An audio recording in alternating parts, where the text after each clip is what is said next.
In this video, I'll show you how to change Payoneer two-step verification to Google Authenticator.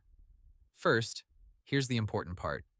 Payoneer officially says it supports added protection through Authenticator apps and also through push notifications in the Payoneer mobile app.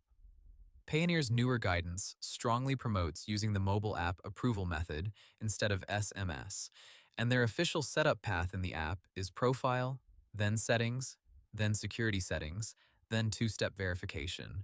So, open the Payoneer mobile app, tap your profile icon, go to Settings, then Security Settings, and tap two-step verification.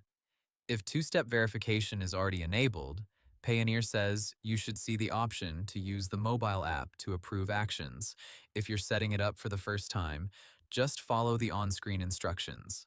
Now, if your Payoneer account specifically shows an Authenticator app option, choose that and follow the setup steps to link it with Google Authenticator.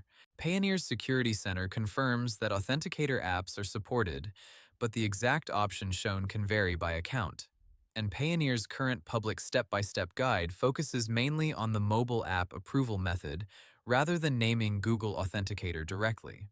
So the key idea is this: go to Security Settings, open two-step verification, and switch from SMS to the more secure method your account offers, either Payoneer mobile app approval or an Authenticator app if that option appears. Hope the tutorial was helpful. Subscribe to my channel and see you in the next video.